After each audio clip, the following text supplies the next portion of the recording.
Feel Good Productivity by Ali Abdaal. Unlocking Your Potential. The Feel Good Revolution. Are you tired of the endless hustle, the constant pressure to do more, be more, achieve more, only to end up feeling drained, stressed, and unproductive? What if I told you there's a different way? A path to achieving your goals that doesn't involve sacrificing your happiness, but actually amplifies it. Welcome to an exploration of Feel Good Productivity, How to Do More of What Matters to You, by Ali Abdaal. In this audiobook summary, we'll journey together through a revolutionary approach that flips the script on traditional productivity. We're not just talking about getting things done, we're talking about transforming your relationship with work, energizing your days, and ultimately, doing more of what truly matters to you, all while feeling genuinely good. Ready to discover how? But first, who is Ali Abdaal, and why should we listen to him? Ali isn't your typical productivity guru. He's a medical doctor who graduated from Cambridge University. While juggling the intense demands of medical training and working in the UK's National Health Service, he became deeply fascinated by the science of productivity. He didn't just study it. He lived it, experimented with it, and started sharing his journey online. Now, Ali is known as the world's most followed productivity expert. His evidence-based insights on the human mind, shared through videos and podcasts, have reached hundreds of millions worldwide. He eventually took a break from medicine to dedicate himself full-time to popularizing the science of human flourishing and high performance. His book, Feel Good Productivity, isn't just a collection of tips, it's a culmination of years of personal experimentation and deep research. A much-needed antidote to the often toxic hustle culture, as Mark Manson, author of The Subtle Art of Not Giving a Fuck, aptly puts it. This book offers a paradigm shift, suggesting that success doesn't have to be a painful grind. It can and should feel good. So, let's dive into how you can make this happen. The great productivity lie. When harder isn't smarter. Imagine this. It's Christmas Day. You're a newly qualified junior doctor, and you've just been left alone to manage an entire hospital ward. Sounds like the opening scene of a medical drama, right? For Ali Abdaal, this was a terrifying reality. He was drowning in patient histories, emergencies, and the sheer chaos of a hospital on Christmas. His usual strategy, just work harder, wasn't cutting it anymore. He was burning out, his mood was suffering, and he felt utterly depressed, despite having achieved his dream of becoming a doctor. Does that feeling of working harder but getting nowhere resonate with you? Many of us have been taught that discipline and relentless effort are the keys to success. We internalize quotes like Muhammad Ali's, "I hated every minute of training, but I said, don't quit, suffer now and live the rest of your life as a champion." But what if this approach is fundamentally flawed? What if suffering isn't sustainable or even necessary? Ali realized that his old methods were like trying to fix a broken bone with a Band-Aid. He was treating the symptoms, not the cause. That night, amidst the post-Christmas chaos, he had a revelation. Everything he'd been told about success might be wrong. Working harder wasn't bringing happiness, and it certainly wasn't making him a better doctor. There had to be another way.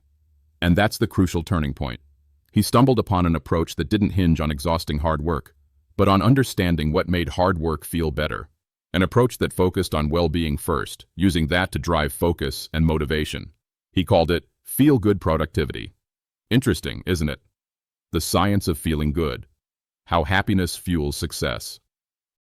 Now this isn't just wishful thinking, there's actual science behind it. Ali remembered a study from his psychology degree, the candle problem. Participants are given a candle, a box of thumbtacks, and matches and asked to fix the candle to a corkboard so wax won't drip on the table. Most people struggle, but those who think creatively realize the thumbtack box can be used as a candle holder. Here's where it gets fascinating. Psychologist Alice Eisen used this problem to study how mood affects creativity. She gave one group a small gift, a bag of candy, to boost their mood before they tackled the puzzle. The result? The candy receivers were significantly more successful. Feeling good, even slightly, boosts creativity and productivity. It's not just about the warm fuzzies, it changes our patterns of thought and behavior. This leads us to Barbara Fredrickson's broaden and build theory. Positive emotions broaden our awareness, allowing us to see more possibilities, like seeing the thumbtack box as a holder, and they build our cognitive and social resources over time, resilience, creativity, problem-solving skills. It's an upward spiral. Feeling good leads to doing good, which leads to feeling even better. Positive emotions are the fuel for human flourishing. But why does this work? First, feeling good boosts our energy. Not just physical energy, but that mix of motivation, focus, and inspiration. This is thanks to feel-good hormones like endorphins, serotonin, dopamine, and oxytocin. When these are flowing, we're more focused, content, and motivated. Second, feeling good reduces stress. Fredrickson's undoing hypothesis suggests positive emotions can reverse the physiological effects of stress, helping our nervous system reset and relax. And third, and perhaps most transformatively, feeling good enriches your life. Studies involving over 275,000 people found that individuals who frequently experience positive emotions don't just become more sociable and creative, they also accomplish more. They get higher salaries, have better relationships, and shine professionally. So here's the kicker. Success doesn't lead to feeling good. Feeling good leads to success. Now, how do we tap into this power? The book is structured around 3 core pillars: energize, unblock, and sustain. Let's unpack them. Part 1. Energize. Igniting your inner drive.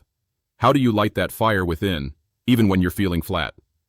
Ali introduces 3 key energizers: play, power, and people. Energizer 1. Play.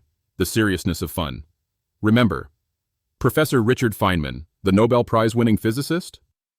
Early in his career, he was bored, burned out, and uninspired. Then, one day in a cafeteria, he idly watched a plate wobbling in the air.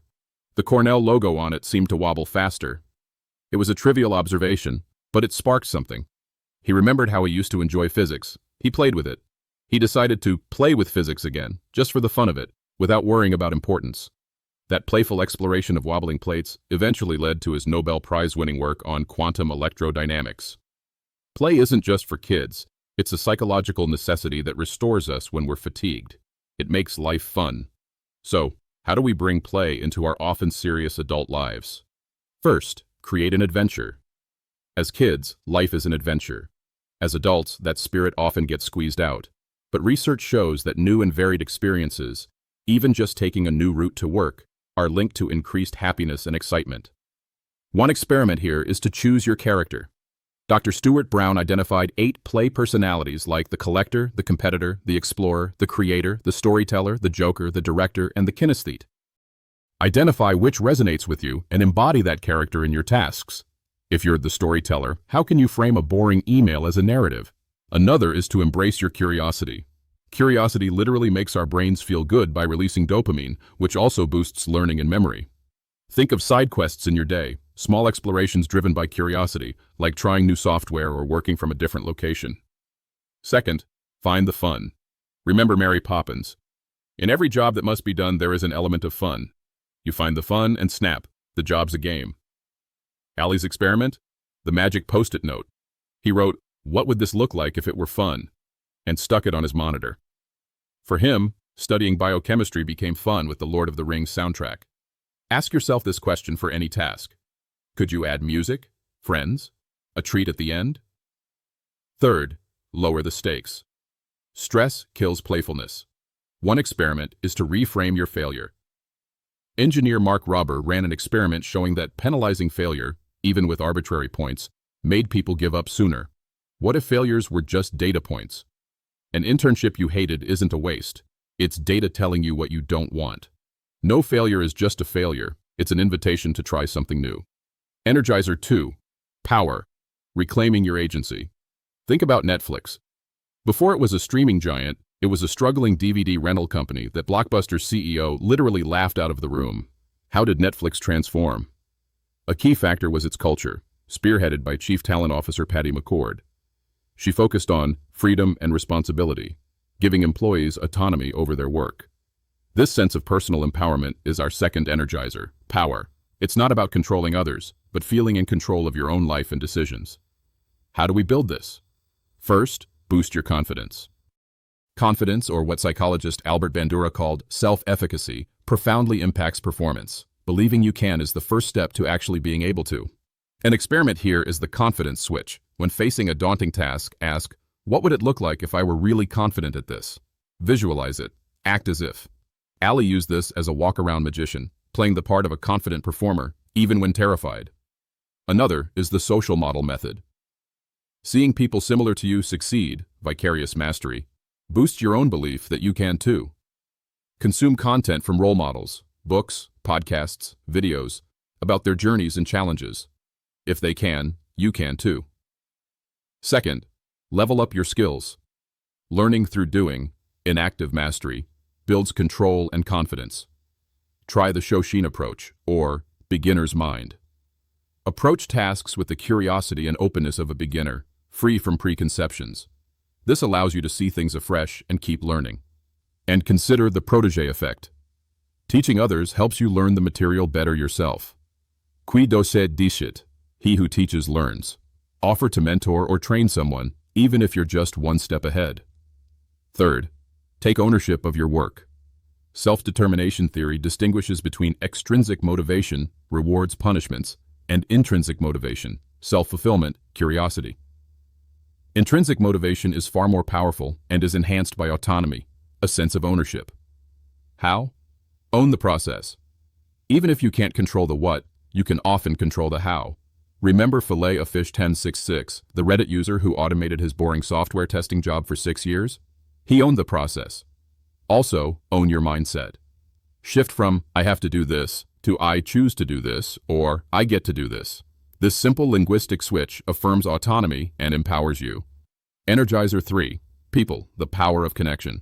Ever noticed how some people uplift you while others drain you? Scientists call this relational energy. People are our third energizer. First, find your scene. Musician Brian Eno attributed his success to being part of a vibrant scenius, a collective scene of artists pushing each other. Adopt the comrade mindset. Studies show that simply feeling like you're part of a team, even working on individual tasks, increases motivation and persistence. Shift from competitor to comrade, and find synchronicity. Working in sync with others, even just tapping fingers to the same beat, fosters camaraderie and cooperation. This is why co-working sessions, like the London Writers' Salon Ali attended, can be so powerful. Second, feel the helper's high. Alan Lukes, former head of Big Brothers Big Sisters, found that volunteers helping others experienced a helper's high, a rush of feel-good hormones that made them happier and more energized. Practice random acts of kindness. Offering a colleague tea, letting someone go ahead in a queue. These small acts boost your mood and theirs. And ask for help from others. This is the Benjamin Franklin effect. Asking someone for a favor can make them like you more. People generally like to help, especially if you frame the request positively, emphasizing why you value their specific input. Third, over-communicate. We usually underestimate how much communication is needed.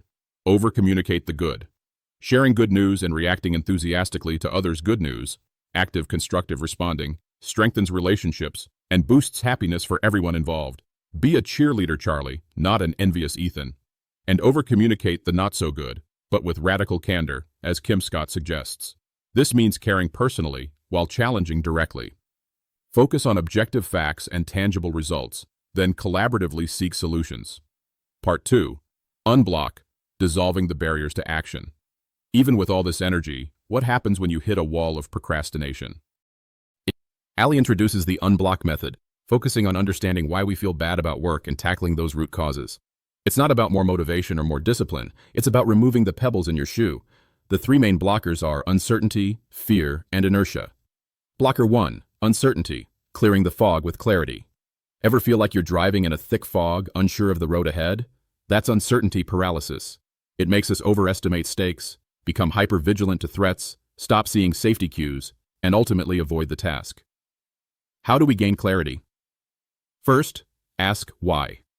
This is about understanding your commander's intent, a military concept where troops understand the overall purpose of a mission, allowing them to adapt if the specific plan goes awry. Before starting any project, define its purpose. Ali used this to reframe his fitness goal from six-pack abs, which he didn't truly want, to maintaining a healthy lifestyle, his real why. Use the 5 whys method. Ask why 5 times to drill down to the core reason for a task. If it doesn't connect to your ultimate purpose, maybe you shouldn't bother. Second, ask what. This means turning your purpose into concrete goals. But forget traditional SMART goals for a moment. They can lead to tunnel vision and kill intrinsic pleasure. Ali proposes nice goals, near-term, input-based, controllable, and energizing. Instead of lose 20 pounds in 3 months, SMART. Try exercise for 30 minutes daily, focusing on enjoyable activities. Nice. Also, use the crystal ball method, or pre-mortem. Imagine it's a week later and you haven't started. Why? Identify obstacles beforehand to mitigate them. Third, ask when. If you don't know when you're doing something, you probably won't do it. Use implementation intentions. If, when X happens, then I will Y. When I get home from work, I will call my mom. This embeds actions into your routine. And time blocking. Schedule tasks into your calendar as if they are appointments, even focused work, admin, or going for a run. Structure gives freedom, not less. Blocker 2, fear. Finding courage in the face of anxiety. Alex Honnold, the climber from the documentary Free Solo, famously scaled El Capitan without ropes. An MRI showed his amygdala, the brain's threat detector, is underactive. Most of us have very active amygdalas, leading to an amygdala hijack where we flee perceived threats, even if they're just a looming deadline or a social event. This fear blocks productivity. The solution isn't to eliminate fear, but to find courage. First, know your fear. Ali took 7 years to start his YouTube channel due to fear of failure and judgment. Understanding your fear is the first step. Try the emotion label, putting feelings into words. In a study, arachnophobes who verbalized their anxiety, "I feel anxious the disgusting tarantula will jump on me," were better able to approach the spider. Ask yourself, what am I afraid of? Where does this fear come from? Also, examine the identity label. Labels like, "I'm a procrastinator" become self-fulfilling. Shift to positive labels like, "I'm a lifelong learner." Second, reduce your fear. We often catastrophize. Use cognitive reappraisal to change your interpretation of a situation. Try the 10-10-10 rule. Will this matter in 10 minutes? 10 weeks? 10 years? Usually today's catastrophe won't define you long-term. And rebalance the confidence equation. Self-confidence equals perception of ability, perception of standards. If self-doubt is high, don't try to magically become confident. Instead, ask, how confident do I actually need to feel to just get started? Often you don't need much. Make a start, even if it's shaky. Third, overcome your fear. Singer Adele, inspired by Beyoncé's Sasha Fierce, created her own alter ego, Sasha Carter, to conquer stage fright. This is the Batman effect. Imagining yourself as a capable character improves perseverance. Ali uses fake glasses to channel his Professor X alter ego for public speaking. Also, stop spotlighting. We overestimate how much others notice or judge us, the spotlight effect. Truth is, no one cares as much as you think they do. This realization can be incredibly liberating. Blocker 3, inertia, getting started when you're stuck. Isaac Newton's first law of motion, an object at rest stays at rest, an object in motion stays in motion. This perfectly describes productivity inertia. It takes more energy to get started than to keep going. This is our third blocker. How do we overcome that initial hump? First, reduce friction. Make it easier to do what you want and harder to do what you don't. A Dutch supermarket study found that putting a green inlay in shopping trolleys, making vegetables the default visual, increased vegetable purchases by over 50%. Reduce environmental friction. Ali struggled to practice guitar when it was hidden away. Moving it to the middle of the living room made it the default. Make your desired actions the most obvious choice. Reduce emotional friction, that can't be arsed feeling. Use the 5-minute rule. Commit to working on a task for just 5 minutes. 80% of the time, Ali finds he keeps going. The key is genuinely allowing yourself to stop if you want to, so the rule keeps its magic. Second, take action. Matt Mochary, a coach to Silicon Valley CEOs, ensures every coaching conversation ends with 1, 2, or 3 actions to take. This bias to action is crucial. Define the next action step. Procrastination expert Tim Peichel asks, what's the next action step? For yoga, it's rolling out the mat. For writing, it's opening the document. It makes daunting goals manageable and track your progress. Best-selling author Brandon Sanderson tracks his daily word count, 2,000 words, to overcome writer's block. Monitoring progress increases goal attainment by helping identify issues, celebrate wins, and provide tangible evidence of movement. Third, support yourself. This is about staying motivated long-term. Find an accountability buddy. Starting something alone is harder than together. Buddies weaponize our sense of duty. We don't want to let them down. Find someone with shared goals, agree on your accountability culture, supportive, challenging, patient, and define the process, daily texts, weekly check-ins. And crucially, forgive yourself. Psychologist Michael Wohl found that students who forgave themselves for procrastinating were actually more productive later. Beating yourself up is counterproductive. Use the find the win technique. I didn't do X, but I did do Y. I didn't go to the gym, but I got extra sleep and feel refreshed. Celebrate small wins. Part 3. Sustain, making productivity last. So you're energized and unblocked. But how do you keep this going without burning out? Burnout, as defined by the WHO, isn't just about overwork.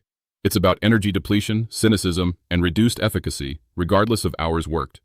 Ali identifies 3 types of burnout and their sustainers. Overexertion, solved by conserving; depletion, solved by recharging; and misalignment, solved by aligning.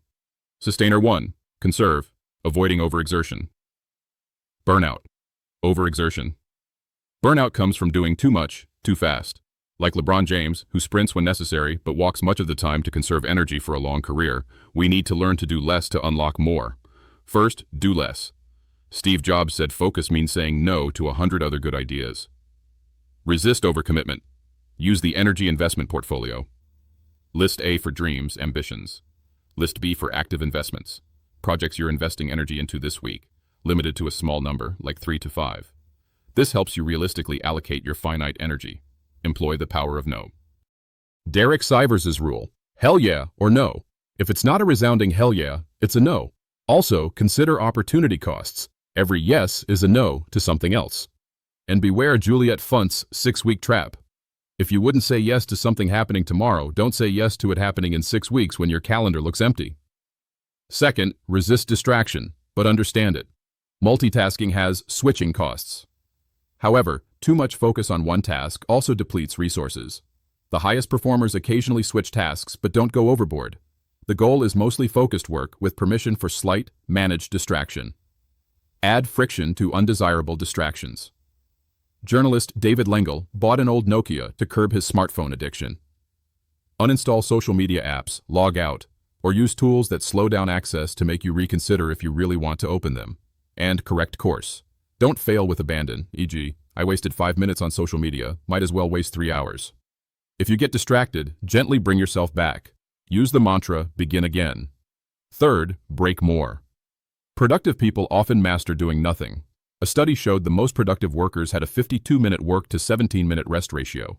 Self-regulation is a limited resource. Schedule your breaks, more than you think you need. Dr. Adcock in the emergency department taught Ali that even in chaos, breaks are essential to avoid mistakes. Breaks aren't a treat, they're a necessity. And embrace energizing distractions. Not all distractions are bad. Thich Nhat Hanh's awakening bell is an unexpected pause to be present. Ali kept his door open at university for serendipitous friend visits, a welcome, energizing distraction. Sustainer 2. Recharge, avoiding depletion. Burnout. Depletion burnout comes from not truly rejuvenating during downtime, often thanks to things like doom scrolling. What we do when drained, scroll social media, is often different from what actually recharges us, go for a walk. First, recharge creatively. Creative activities are relaxing because they provide competence, autonomy, liberty, and help us mellow, calm. Pursue calm hobbies, enjoyed for the process, not an outcome, like painting, a favorite of George W. Bush and Taylor Swift. Keep clear boundaries and resist monetizing them. Undertake calm projects, creative tasks with a clear endpoint, like learning to code a simple game or quilting a gift. Involving others can supercharge this. Second, recharge naturally. Hospital patients with window views of trees healed faster and needed less pain medication than those facing brick walls. Nature lowers stress and rejuvenates focus. Bring in nature. Even a 40-second glimpse of a green roof improved focus in a study. Listening to nature sounds for just 7 minutes can energize. Add plants to your home or even just a nature photo. And take a walk. Park walks are more relaxing than street walks. Street walks are better with a friend. Even a 10-minute stroll can change your day. Third, recharge mindlessly. Sometimes you're too drained for mindful activities. Mindless recharging, doing nothing much, can be effective in small doses. Let your mind wander. The brain's default mode network, DMN, activates when we're not focused on draining tasks, helping recall memories and daydream, often leading to creative solutions. The shower principle. Schedule nothingness or do chores without headphones. Embrace the read-off principle. Grant yourself permission to write off a day and achieve nothing. Sometimes doing nothing guilt-free is what you need to reset and recharge for tomorrow. Sustainer 3. Align. Avoiding misalignment. Burnout. Misalignment burnout stems from a disconnect between your actions and your core values. You're not acting authentically. Professor Kenan Sheldon's study of Pacific Crest Trail hikers revealed that while intrinsic motivation often wanes on such an arduous journey, those who completed the trail and felt happiest were driven by identified motivation, doing something because they truly valued the goal it helped them work towards, a goal aligned with their sense of self. The solution is to align your actions with what truly matters to you. First, consider the long-term horizon. Thinking about death gives a clearer view of life. A study on survivors of the 1994 LA earthquake found that those who experienced a greater mortality threat shifted towards valuing intrinsic goals, like relationships and personal growth, over extrinsic ones, like career advancement. Use the eulogy method. What would you want people to say about you at your funeral? This helps clarify your deepest values. Stanford students write their own ideal life obituaries to gain this perspective. Second, explore the medium-term horizon. How do you translate abstract life plans into a strategy for the next year? Through values affirmation interventions, identifying and reflecting on your core personal values. Use the Wheel of Life, a coaching framework where you divide a circle into segments, e.g., health, body, mind, soul, work, mission, money, growth, relationships, family, romance, friends, and rate your alignment in each. This gave Ali clarity on what he valued. Then, plan the 12-month celebration. Imagine it's a year from now. You're celebrating your progress with your best friend. What progress would you want to report in each Wheel of Life category? This turns values into actionable yearly goals. Third, focus on the short-term horizon. How do you make daily decisions that align with your deepest self? Set the 3 alignment quests. Each morning, choose 3 actions for the day that move you a tiny step closer to your 12-month celebration goals, one each for health, work, relationships. This makes living your values immediate and achievable. And finally, conduct alignment experiments. Think like a scientist. Identify an area of unfulfillment. Form a hypothesis. If I change X, then Y will happen to improve my alignment. Execute a small, localized change and track its effects. This is about continually testing what brings you meaning. The final word. Think like a productivity scientist. Ali Abdaal's journey from that disastrous Christmas Day shift to becoming a productivity expert wasn't just about finding new tactics. It was about a new way of thinking about productivity. It's not about discipline alone, but about doing more of what makes you feel happier, less stressed, and more energized.